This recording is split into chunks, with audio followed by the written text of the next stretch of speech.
And hello, everybody. It is Tom Chenault, and welcome to the Longmont Matters podcast, Facebook Live. We are very, very excited to be here in Longmont, Colorado at the Innovation Center. And we have just listened to Dr. Bruce Perry speak for an hour to a bunch of healthcare professionals, police officers, people like that. And it was important to us that we brought this back to the community. He's going to be speaking at Skyline High School tonight in front of about 1,300 really concerned citizens of Longmont. But we've got Dr. Perry here on my right, and we've got Chief Mike Butler on my left. It is absolutely a great day because both of these guys care so much about what is going on, not just in Longmont, but in the societies of America today. And we've got a problem, and it is a big problem called everybody thinks it's somebody else's job, and it's not. It is a community problem. It is an absolute at the house to the community problem, and what these guys are doing is bringing it home. Dr. Perry is world famous. He is a psychiatrist. He's the senior fellow of the Child Trauma Academy down in Houston, Texas. He's written bestseller books of a major nature. The Boy Who Was Raised as a Dog is probably his most famous book. He wrote Born for Love. He also wrote A Child's Loss and has been published all over the world many, many, many times. So what we're going to do is talk about a bunch of questions that the people, the healthcare professionals, the police professionals, the city professionals gave us as questions, but we're also going to talk.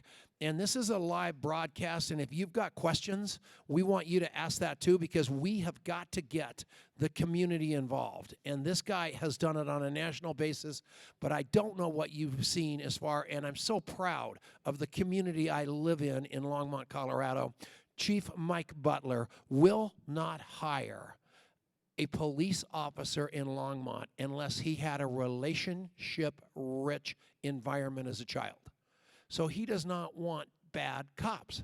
And I know we're all kind of like us versus them. Mike Butler has literally walked the city of Longmont, the toughest areas, for every Sunday morning for the last 5 years, trying to make a difference and letting those people realize they belong, that they can trust him, and that they're safe in Longmont. There's not a city like that. We've got the Angel program for people that are trying to get into rehab. He's brought 100 people, more than 100 people to free rehab instead of arresting addicts and alcoholics in Longmont. He's got the LEAD program. I mean, I love this guy. I love this city. I love what these two guys are doing. That's why I jumped in the middle of this. And welcome, Mike Butler. How are you, buddy? You got to look at the camera. Don't look at me. He's a little shy. That's a microphone, Mike. So I know, I'm fascinating. And this is Dr. Bruce Perry. Wow. I mean, I had to research him, and I fell in love with him. And the second I met him, I knew he was a kindred spirit. And I told him one little thing about me, and the entire conversation shifted. You know, normally people are broadcasting. He didn't do that. He spoke to me instead of at me. I love him. Hello, Dr. Perry. How are you, man? Great, thank you. All right, so let's get it on. Mike, why'd you bring him in? Why do you love him so much?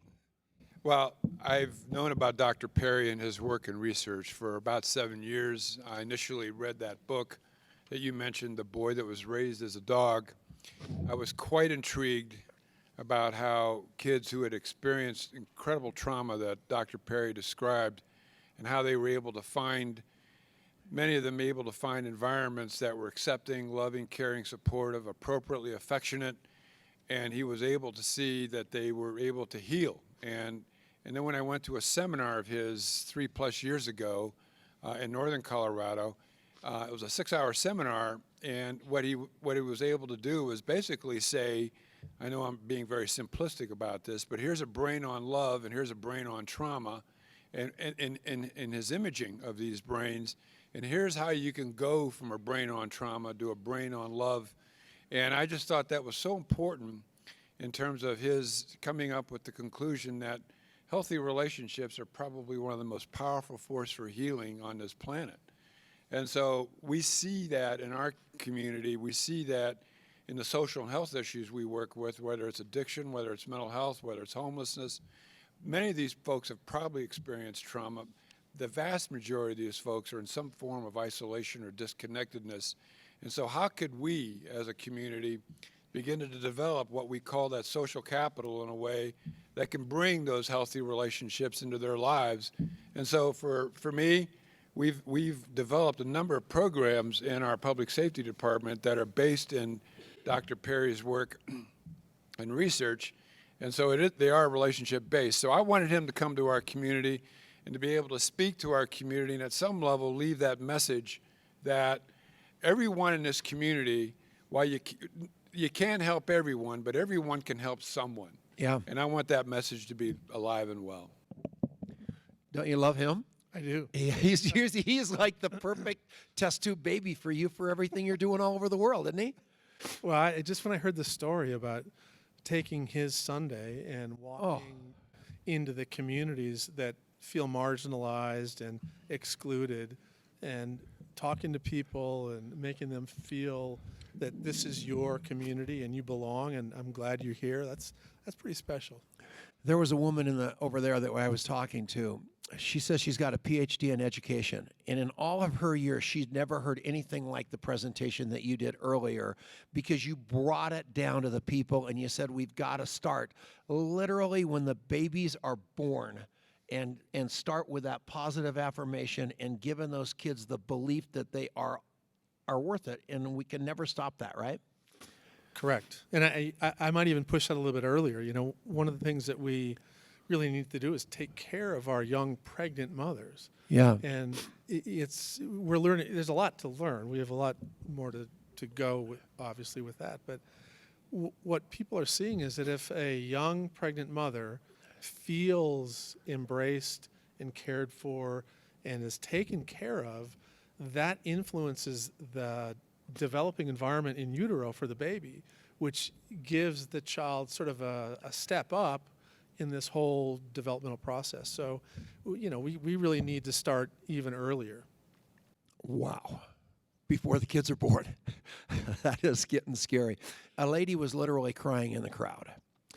And when she was talking about the cost of health care and the impossibility of the professionals trying to figure out how to solve this problem of plugging the parents back into the kids and the committee back, how do we do that? I mean, it is so doggone important. You know, it's interesting. All the communities that I get a chance to visit all over the world are trying to address some of these things in one way or another. You know, some of them, many of the Nordic countries that I visit have really spent a lot of their time and energy and effort trying to create these healthy, predictable environments for young parents and young kids. And I think that the payoff is, you can see over time. But the cost of that is, you know, it's economically pretty significant. Part of what our society sort of in the U.S. is going to have to grapple with is, you know, in order to do high quality child care, it costs money. And we're going to have to figure out, either we're going to make people in our culture recognize the value in investing in that and not feel so upset about it, or we're going to continue to live with the consequences of not creating healthy environments for young kids. Can you comment? This is from Lisa. She's got the Recovery Cafe. Can you comment on the connection between adult homelessness and childhood trauma? Well, the people that study adult homelessness specifically find that very, very, very, very high percentages of the individuals who are homeless had a history of developmental trauma, chaos, and so forth. And so I think that the relationship between developmental trauma and risk for homelessness is very high. Yeah, that's scary stuff. And we've got a problem that we all have to lock arms on. The next question is, which leads into that, is what kind of support do you speak? What does the kind of support that you speak of look like in terms of society's contribution to this? In other words, I know what she's saying. What can we all do as the community? You know, it's interesting. We talk about these really complex problems, really challenging problems that cost our systems a lot of money. But ironically, the solutions don't have to be that expensive. One of the most powerful solutions is to, first of all, take your phone and turn it off more of the day. Learn how to be present more in the lives of the people around you. And by present, I mean listen better, be kind, be thoughtful to your children, to your coworkers.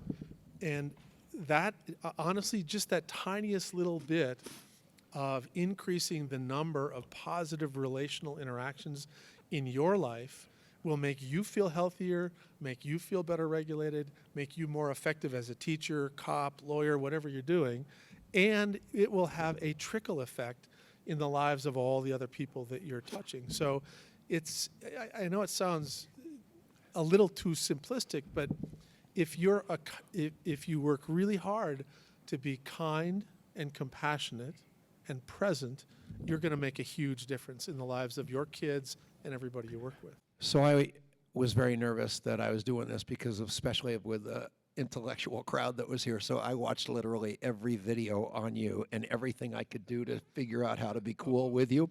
But what was so amazing about it was then I ran into my two tiny, actually three tiny grandchildren, and I did what you said. And instead of just looking at the phone and they came in and kind of sat on my lap, the second they walked in the door, I started blowing it up and making them feel loved, like they belonged and a part of. And it shifted, and it has shifted for like 2 weeks. And that's what you were talking about, right, Mike? Yes, and I just want to say in terms of Longmont, but I don't think our community is unique. It sounds like some communities have moved forward with this, but I believe one of the real rich pieces of communication that Dr. Perry gives us is that what we have within our community is enough, that we really don't have to invent anything else, that there is a lot of goodness in this community. And what I encountered, what Dan and I encountered and discovered, is that there's a lot of people that have gifts, and they want to offer those gifts. They just don't know how. And so I'm wondering whether or not one of our next frontier kind of projects is coordinating that how part in terms of, so there are kids in our community that are struggling in those relationship poverty environments. What if we had 4 or 5 adults or other people who were with that kid on a more regular basis? That we can do those kinds of things. And that's, as Dr. Perry said, doesn't have to be expensive. And just to reinforce that, I can't agree more. One of the things that our society is experiencing is sort of a shift in demographics, where we're having many, many, many more incredibly competent, very gifted people who are retiring. And so the time from retirement to death is much longer than it used to be. So every community has literally a high percentage of people who are not being taken advantage of in engaging the rest of the community. And I think you're absolutely right with that. How do we get to the leading edge of that, where we get, you and I have talked, and I've been on committees as far as the Angel program with my alcohol and alcohol recovery pass, trying to mobilize the community. It's hard to get people out and get engaged. How are we going to do that, Mike? Well, actually, I think there's a lot of power in a quality invitation. Yeah. I'll just put it that way. And those invitations have to be thought of and thought through in terms of where they're given, how they're given. And so when we walk these neighborhoods, we were in people's front yards, their driveways, their living rooms. And when you make an invitation, when people feel heard, they feel like their voice counts, their thoughts matter, their humanness is valued. It's amazing at that point how receptive they are to an invitation to become more engaged. So I think there's a lot of power in a quality invitation. I just think it depends how we do that. And like I've said before, it's not just me that's walking neighborhoods. Our police officers are walking neighborhoods. Our firefighters are going to be walking neighborhoods. And so we can get lots of folks doing that. And so I know that sounds like a perhaps pie in the sky, but I think public safety has this legitimate, unique platform to be able to pull that off. And I think we can start there. And you're doing everything you can to help people not arrest them, not to lock them away because they're a problem, but to get people straightened out, helped out. From your experience, Dr. Perry, how do you suggest building community in education and in community? How do you do that? Well, again, because of our work, we have this incredible opportunity to go and see how different communities are addressing this all over the world. And one of the things I see that's most successful is when the school begins to view itself as a community hub as opposed to this sort of, isolated place. And so schools that have done things like created space for the elderly to come and do continuing education. And then at this, right next to that, they'll have a childcare setting. And so they physically put together people who are older and people who are younger. And the interesting thing is over time, there's this natural sort of interaction. And pretty soon, people are wanting to hang out with the elderly, and the elderly are wanting to go over and hang out with the little ones. And a lot of that ties into this underlying neurobiology of human beings, that we really long to be connected to a group, to be part of something. And there's a part of our brain that when we have a positive interaction with a person, we feel pleasure. It's rewarding. And we also feel more regulated. And so I think back to your point, Mike, is that a lot of people need that, a little bit of what we call scaffolding, a little bit of a helping hand to get them out of their comfort zone and into the same space where they're going to be mentoring or volunteering. But once it happens, the neurobiology of connectedness takes over. And then people return and want to do it and want to do it some more. So here's a problem. So I'm 68 years old, and I've got grandkids, and I've got kids. I watched all your videos. So then I ran up to the Girl Scout leader, and I said, how can I be a better grandfather to my granddaughters, and what can I do in the troop? And she said, oh, you got to come by. And so then, scared the shit out of me. So then, the same thing happened with my daughter-in-law. I said, I want to go over to the school and volunteer. And she said, yeah, you got to come. So all of a sudden, I started freaking out, going, what am I actually going to teach those kids except bad habits that I was a terrible kid. So, I mean, us old people are scared, I think. And how do we plug in? Here's what you need to hear. Everybody needs to hear this.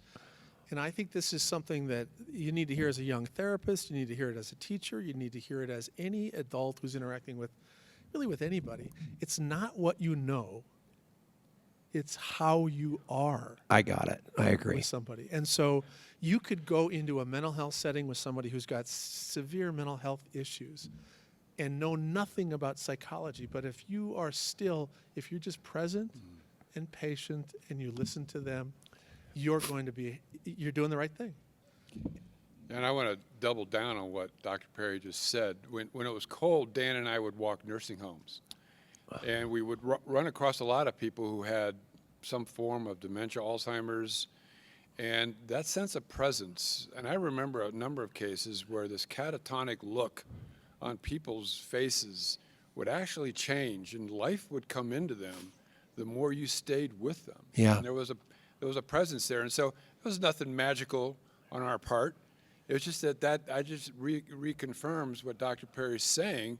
And it's almost like the universe it's created that way. Yeah. And so we're just discovering the creation and what it's intended for. That's what we're doing here. Yeah, a huge part of being successful in this stuff is showing up. Crazy. Show up and then shut up. That's what I think is really important when you try to engage a community where you're a new person. So when you were talking earlier, you talked about animal therapy, which I just couldn't even believe. I don't even know what that means. And music therapy. I mean, how important is that stuff? I mean, it's big time, right? It can be really important for some people. Yeah. Here's the dilemma of our modern world is that because we have so many people doing so many things that have so many needs, and we have to organize things, we create systems, and a byproduct of a system is that we need to put people in boxes. And the more we do this in mental health and education and whatever it is, the more we're getting away from the individual needs and strengths of a person.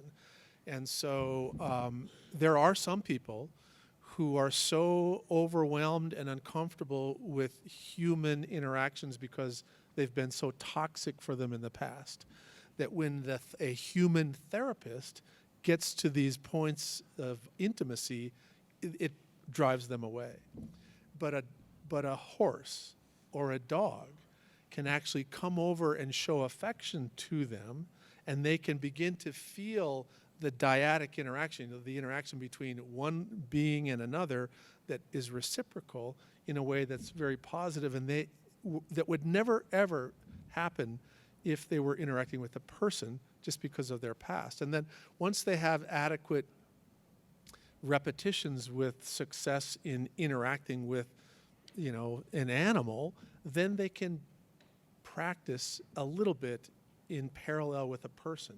And so really it's part of bridging somebody from a sort of an unusual, atypical relationship into a more typical human relationship.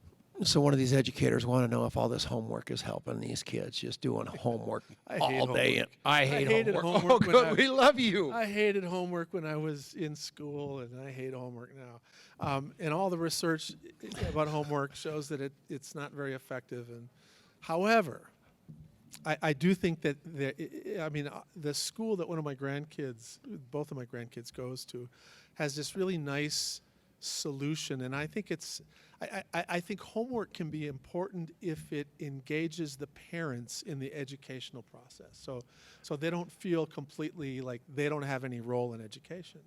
And so what they do is they send home like a pretty simple task that you will do with your child, and you've got the week to do it. So it's not like you have an hour and a half of homework every night, which is miserable. But it is nice to have, you kind of keep tabs on what the child's doing, what they're learning. You actually, it promotes your relationship with them, and it reinforces some of the learning objectives in the school. So I think if it's constructed in that way, it can be a positive. Cool. Okay, going down that same front, what about technology? All this technology, is it creating a bridge? As parents, how are parents able to figure out that balance between technology and relationships inside of their families? Yeah, that's a great question, and I think it's a big challenge for a lot of families. But here's what I would say about that, is that I would reassure everybody that we're going to figure this out. We are going to figure this out. If you look at some of the writings about what people were saying about the introduction of the printing press, they sound almost exactly like what people said about kids and phones. We're going to go to hell in a handbasket and blah, blah, blah. I do think that once we learn how to use moderation with all of these tools and build in what I would call sort of screen hygiene, we'll be better. And we can do that. I mean, I don't want to be crude, but it used to be that people would just go to the bathroom wherever they wanted to.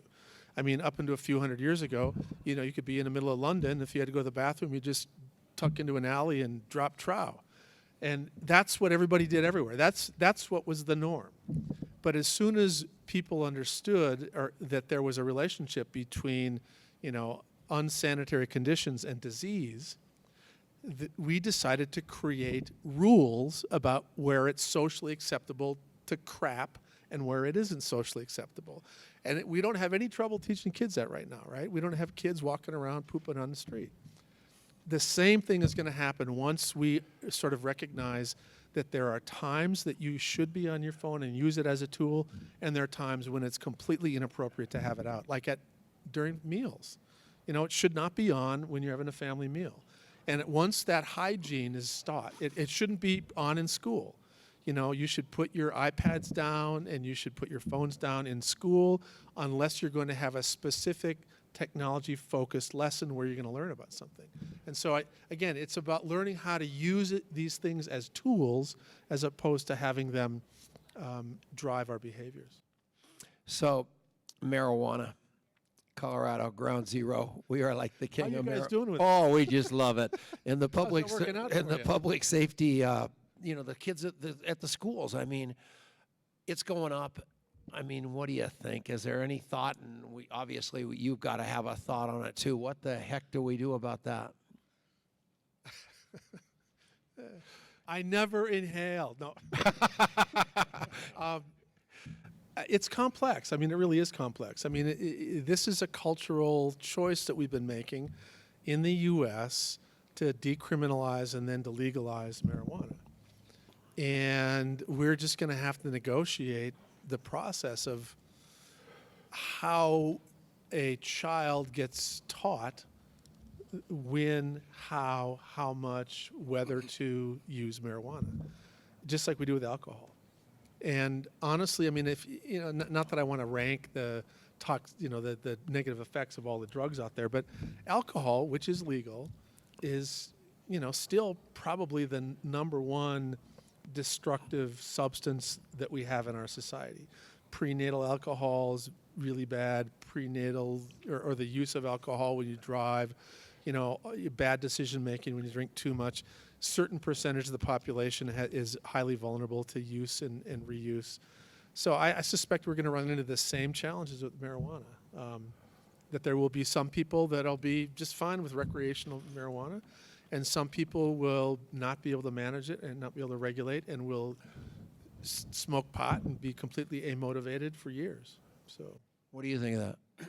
Well, I'll tell you what didn't work, the invoking of the criminal justice system that marginalizes and disenfranchises people for those behaviors. So I think it does come with social maturity of a community, of a society, in terms of what we do with various substances and how we use them, whether it's alcohol, marijuana, or any other drug. And I'm not a fan of trying to criminalize either social or health issues when we know that there are potentially other effective modalities that we can apply that can be more effective. So anyway, it's a long story. It's something that we're just kind of tiptoeing into.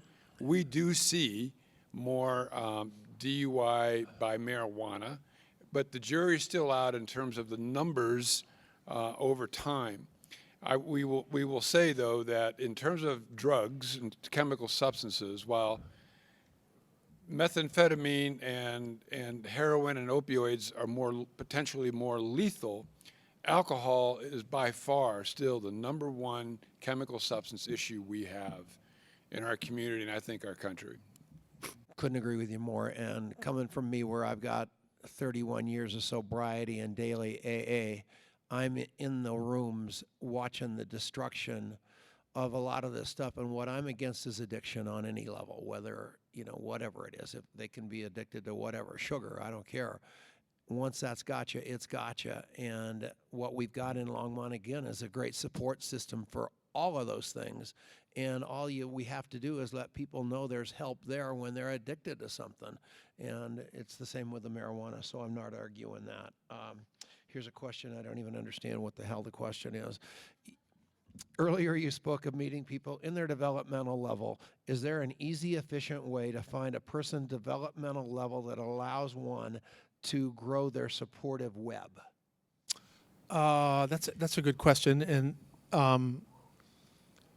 there is a method. That's part of what we do. We have an assessment process where we will look at the developmental strengths of an individual, and then use that to try to figure out educational or therapeutic supports and interventions. Actually the model we use in education, we're using in a lot of public schools very successfully. Aurora Public Schools in Colorado have been using this approach and have had lots of good outcomes. And so I think it is possible. It's not, but I don't want to make it sound like it's easy. Independent of that, one of the easiest things that you can do is kind of do a connectedness survey. And it doesn't have to be that complicated or that formal, but just think about somebody you're getting to know, or you know, or somebody you're concerned about, and think about, all right, how often do they eat a meal with somebody else? I mean, who do they have their meals with? I mean, do they ever go out and go with coworkers and do social things? Do they belong to a community of faith? Are they well known to their neighbors? There are these relatively simple checklist things that you can do in your head and go, wow, Tom's isolated. We should really kind of think about ways to pull them back into our, into our community. I got an email and did a Facebook Live yesterday on somebody that in the last 4 months, she lost her son to cancer, which shook up and then the other brother the following month went down to Mexico and was randomly murdered. So the following month, the dad was so heartbroken, he had a heart attack and died. And then last month, this woman, her last son, 4 years sober, overdosed and died. So she's lost 4 people in the last 4 months. And inside of that, I go to AA every day. And I actually went to my AA meeting today and talked about that because I've got a recovering heroin addict son.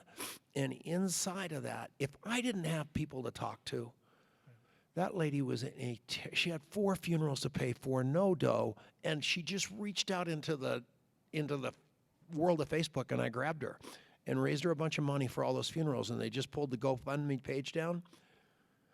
We aren't alone. We just have to know somebody will help us, right, Doctor? I think that's true. I think, I think almost everybody in every community I know has people who are willing to step up and help. And I do think that, but it's very hard, to kind of ask for help.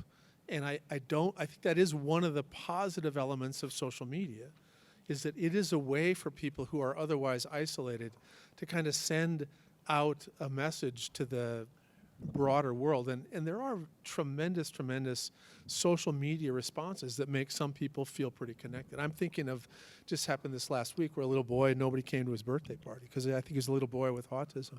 And nobody in his class came. So the mother put it on Facebook to say, just please send him a note or send him something for his birthday to know that he's not alone. And he got like thousands and thousands of responses. And it was an example of what you're saying, that people do want to help. People feel pulled to connect. And but I do think that we've got to figure out how to make more of these sort of what's the term you use, these good invitations to people.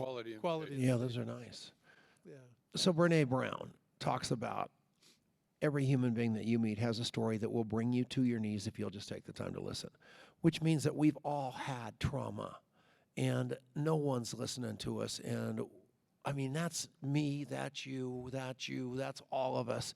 How do we unite everybody again, Doctor? I mean, where's that get to and come from, and what do we do? Well, earlier I talked a little bit about this concept called state-dependent functioning, which is basically teaching a little bit about the fact that when people are busy, overscheduled, they're sleep deprived, they've got a million appointments, they've got to come home and cook, and they've got to take their kids to wrestling practice, and they got to get home, and that we keep our brains in a state that doesn't have the capability to reflect on the past, which is our story, or reflect on the future, which is our hopes. And so most of us go through each day basically disconnected from our past and from our future. And in order for us to hear other people's stories, in order for us to be able to have the space to tell our story, we've got to figure out how to create a more regulated environment. And that means we have to pay attention to sleep, we have to pay attention to exercise, we have to pay attention to the time that we have in our life, so that we intentionally set time apart for reflection, for connection. Because if we don't do that, it'll just never happen. And you'll find yourself, 5 years down the road at a family reunion realizing, wow, I never talked to Uncle. I always intended to talk to Uncle so-and-so about the Battle of the Bulge, but now he's dead. Yeah. And, that's the kind of thing that everybody in this room has had some kind of experience like that. That if we don't slow down and regulate, we're not going to have those stories. Mike. I have a question Yep. for Dr. Perry. And it's based on our experience within our criminal justice system. But as you said earlier, looking at people through the lens of their deficiencies is different than looking at people through the lens of their strengths or their goodness or whatever that might be. Is there research to support that? I mean, what I have is the anecdotal experiences of people that we've had to arrest for certain things and see them coming back and back and back and back. And then we also have the experience of restorative principles and justice, where we have seen very little recidivism. So we have those anecdotal experiences. I'm just wondering if there was any academic research or anything along those lines to show that if you reflect back somebody's goodness, or if you see people through that lens versus seeing them as a problem to be solved. Yeah, well, there is. And actually, a lot of it does come from the people that study restorative justice practices. One of my favorite stories is a group that we got to know up in Canada, where the indigenous, the First Nations adolescents are overrepresented in the juvenile justice system. They may be 7% of the population, but they're like 43% of the individuals in the out-of-home juvenile justice programs, which actually are jail. We use that term, Right. out-of-home juvenile justice. That's jail. So if you follow those kids in sort of treatment as usual, 97% of them end up back in jail once they kind of graduate from those programs. But there's a program up there that takes an elder from the First Nations they're mostly they're Cree. So an elder takes one or two of these kids who choose to do it. I mean, they're not forced to do it. And he starts to teach them the songs of their traditional language of their people, starts to teach them some of their healing practices, takes them out and they hunt and they get an elk or a moose, teaches them to clean it out for meat and then to use the hide to make a drum. They go out and pick the right tree to take the hide and stretch it to make it a drum, and then they start drumming. And so there's this culturally appropriate narrative that it's not just their story, it's the story of their people, how they've come to this point. The recidivism rate of those kids that participate in that is like 3%. And now there's a very similar program in Baltimore where they use African American men and West African dancing and drumming. But so it's a culturally appropriate connection to the narrative of your people, and it is focusing on your ability to sing and dance and all kinds of strength-related stuff, and the outcomes are just astoundingly good. Now here's the downside. The number of elders that can do that compared to the number of kids that need it is just way out of proportion. We got to mobilize people. I mean, again, even taking that down a little farther, my grandkids love to hear stories about their dad as a little boy. Right. They just want to, that's the bedtime story they want to hear. And I think that's where we need to get to, is just bringing it back to basics, everybody, and realizing these police people can't do that. The teachers can't do it. We've got to come together as a community and build it. What role does public safety have in supporting this demographic and increasing social capital? Well, I have to say, one of my favorite, I did a lot of my work in Chicago, and it was Chicago at the time was plagued with a lot of community violence. And they brought in some community policing practices in a lot of those neighborhoods, and it made a huge difference. And it was all about relationship building. It kind of went back to the old tradition of the community cop, and everybody knew him, and he knew everybody. And I really do think that what you've been doing here is a wonderful example of sort of weaving social fabric every time you go out and visit people in the community. And I think that, the truth is, it shouldn't just be public safety. I've seen places where, for example, the principal of an elementary school would go visit every newborn mother, do a home visit for every child that was born in their catchment area, and basically say, hey, listen, if you stay here, little Billy is going to come and go to school at my school, and I want you to know that you're the first teacher and we're going to help you help him, and here's some materials, and you're part of this school community, even though he may not be here for 4 years. We want you to know that you can come here and drop in, and here's some bridging programs for daycare. And just that kind of visit literally is part of building community. What about you? What do you think of that? Well, the question was, what's public safety's role in building social capital? And I agree wholeheartely with what Dr. Perry said, that anybody can go out into the community, principals, elected officials, teachers, just regular neighbors. We are very wholeheartedly in support of doing that. But in terms of police or fire and public safety, that is a role that we're going to take on.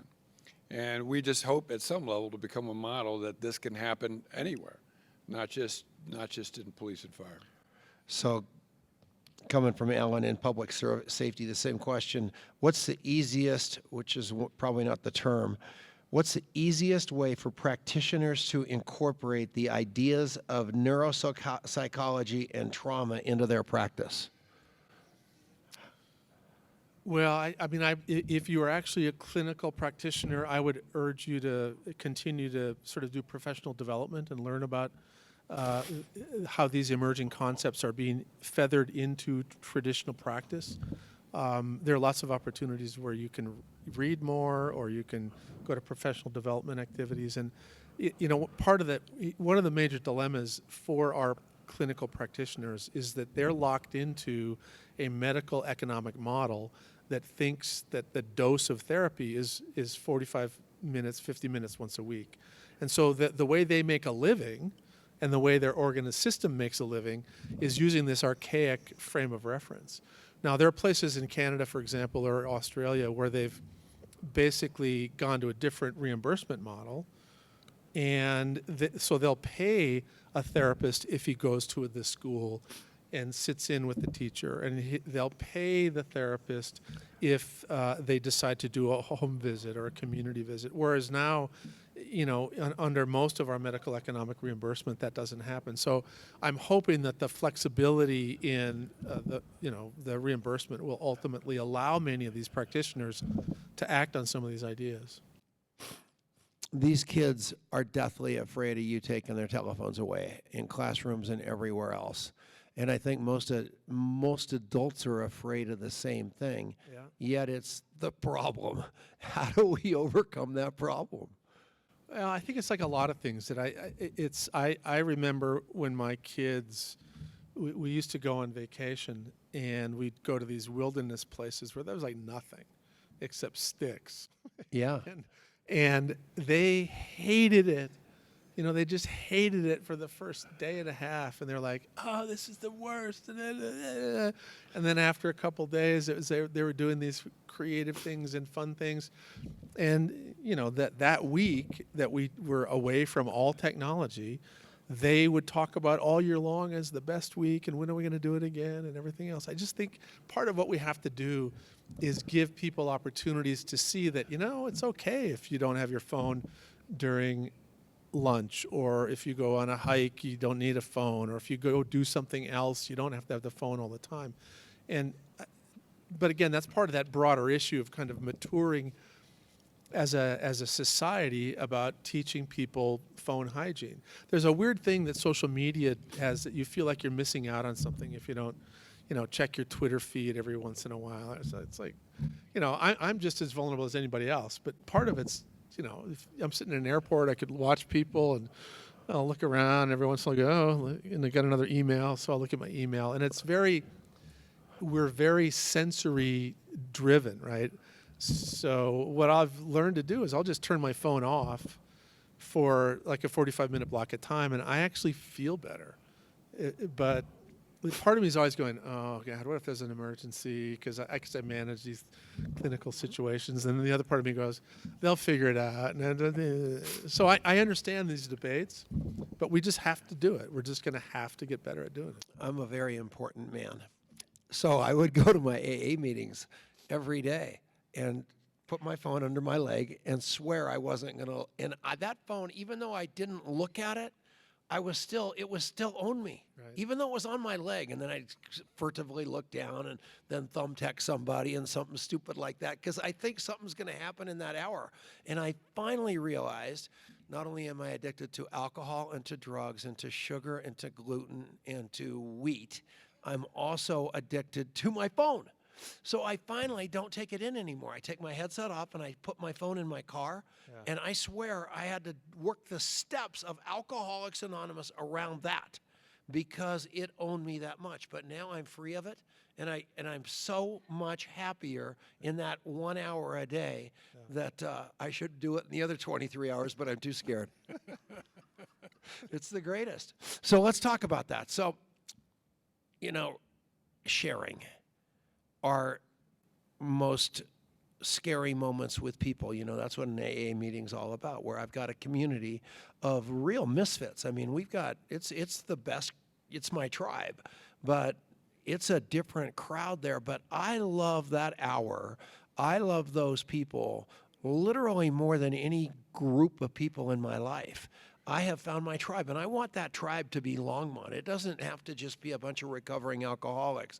It's people that need each other and are willing to get vulnerable enough to share about that, right? Or wrong? For you. For not everybody. No, not everybody. Oh, good call. I mean, I'm Yeah. glad to hear that. No, and that's the thing. This is I got everybody's a little- smacked there. No, I didn't mean to. No, that was awesome. I love that. That's the challenge, right? Yeah. This is whenever we're trying to sort of make things better, we frequently default to let's do a program. And sometimes we need to focus less on the content of a program as to the process, to what are the process elements that make things succeed. Like, no matter what the system is, everybody should know a little bit about how the brain processes under stress. I mean, and we teach this stuff that the corporate environment, they love it because they make more money. They're more productive, and they love it. We teach this to the FBI, and they like it because it's very relevant for hostage negotiations and very relevant for a bunch of stuff. We teach it to educators because it's very relevant for creating an environment where you can get to a kid's cortex and teach them. And so, but, if we had sort of like everybody should learn this the same way, or everybody should do this the same way, it would not be as effective. We tend to have a very interactive way that we go, all right, here's a little bit about the brain, and then we sort of teach based upon the direction that they take us. Yeah. And we learn from that process. And so I do think I do think that for some people, sharing and being very open about painful things can be really helpful. But I also know people that are wildly successful in their style, where they don't share everything with everybody, Cool. or with anybody. And now, there are people that might argue that that's maybe not so great, but these folks are very happy in they're kind, they're productive, they're contributing members of a society, but they don't want to talk about Vietnam, and they're not going to talk about Vietnam. And then there's other people that are really comfortable. They want to, they want to talk about those experiences. So again, anyway, that's kind of. I do think the community creating part of that question is absolutely just spot on, though, that if we don't create an environment where people feel safe to tell their story, they may not have to, but if we create these safe places, you can really weave a very, very strong social fabric.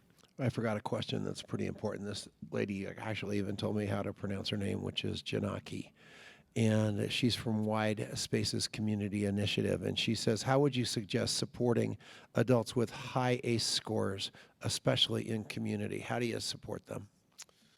Well, I think that one of the big first things is to do a little bit more teaching about what a high ACE score actually means.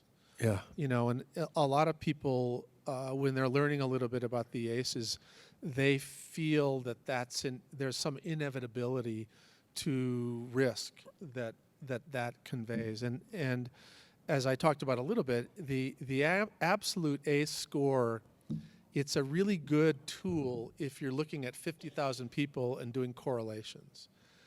But an individual ACE score doesn't really tell you that much about that person. So the key would be, I think, if you're interested in sort of meeting the needs of people that have high ACE scores in your community, you want to continue to do capacity building for them, teach them more about this, and reinforce how important connectedness is. Right. Because your connectedness history is more predictive of your functioning than your history of adversity. So I think that's That's a good point. yeah, it's important because I think people sometimes get fearful about what it means that I have, these scores, as if there's an inevitability for me, getting heart disease or getting, having bad health outcomes. And it's not necessarily so. So, Mike, you are committed to changing this city and change it in a positive way. We've got 8 minutes. We're going to be over at Skyline High School with Dr. Perry in a few minutes, in an hour or so. But what is the outcome that we can all pull together to do to make this town the town we dream of it being? Well, we've talked about a lot of that during this session, and I think that's a worthy goal. I think that's a worthy purpose. And like Dr. Perry talked about during his session, oftentimes we don't take enough quality, good time to figure out what we want our future to look like, and to be able to galvanize enough people in the community. These just aren't elected officials doing this or school board members. These are people from all over the community taking time to figure out what kind of community they want to have. I think that's a great first step.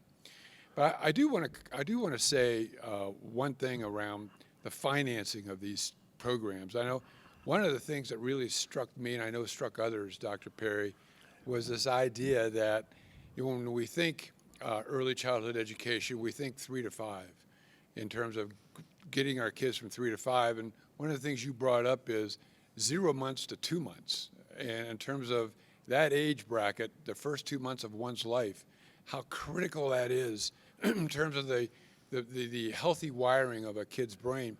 So yep. I talked to a couple of people as they left, and they were saying, how are we going to do that? How are we going to do that? And typically what government does is they say, well, let's create a program, and the next sentence is, how are we going to fund it? I don't think we need bigger government. I think we need different government. I think there's a lot of repurposing that can happen. There's a lot of things that we're doing because we've done them so often in the past and so long in the past that if we have that sense of purpose and we have that kind of monolithic destination that we all want to get to, I think we can make that happen. And you can repurpose. I mean, you got a criminal justice system that is proven to be incredibly ineffective with a 60% recidivism rate, with studies like what we have in Longmont, where we looked at 230 people and found out that the year we arrested them, that prior to that, they had been arrested 9 times. No one lives their life that way, but we don't ask the right questions about what we should be doing. Those are difficult questions and difficult changes to make, but I think those are the kind of things we're going to have to do, because affording those things is one way of looking at it. And I'll go back to, I think we've been focused on a lot of revenue capital and fiscal kinds of ways of seeing the world in terms of how we're going to do business. But as I said before, I really think the next frontier is social capital. And so when we have something, how are we going to raise the people, not raise the money? We have community foundations that raise money. What if we had community foundations that raise gifts, talents, and skills? And those things are very, very doable. And I believe they are. I believe that's the next frontier, something we're going to have to take on. Yeah, that's exactly right. Don't you love that? Instead of raising money, raising a community to lock arms and do it together. And that social capital is 100% of it, Mike, and that's what you've done. Okay, everybody, Longmont Observer, thank you so much for streaming this thing. Neighborhood Watch, thanks for streaming it. Longmont Matters, thanks for streaming it. We are a community. Dr. Bruce Perry, Dr. obviously Mike Butler will be there tonight over at Skyline High School. please, please, if you got a ticket, come. And we live in Longmont, Colorado, the greatest city in the United States, and it's only going to get better with your help. Thanks a lot, you guys.